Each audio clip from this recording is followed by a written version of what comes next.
और ये जो यजीद पलीद है, कोई लंबी चौड़ी इसको हुकूमत करना नसीब नहीं हुई।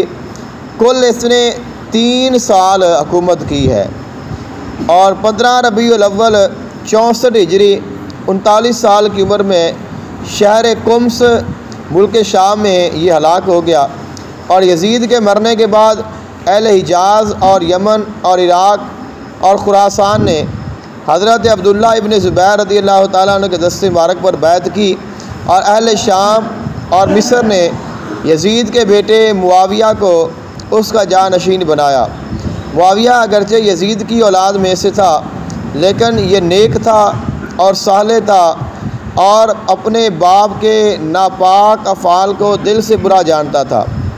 और जब इसको हुकूमत के ऊपर बिठाया गया, तख्त पर बिठाया गया, तो ये उस तख्त पर बैठने को बिल्कुल तैयार नहीं था।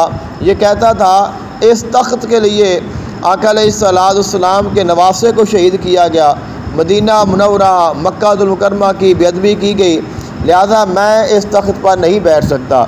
लेकिन लोगों ने मजबूर करके इसको बिठा दिया।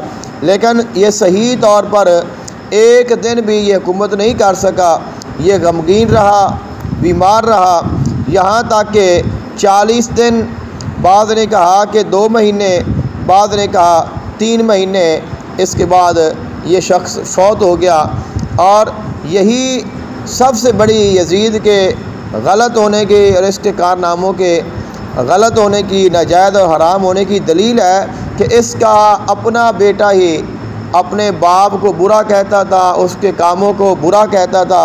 यहाँ तक कि जिस तख्त के लिए, जिस हुकूमत के लिए यजीद ने इतने जुल्म सितम ढाए, उसका बेटा ना वो हुकूमत करने के लिए तैयार था, ना उसने की, बल्कि उसी गम में वो मुब्तला रहा और यही उसकी मौत का सबब बन गया।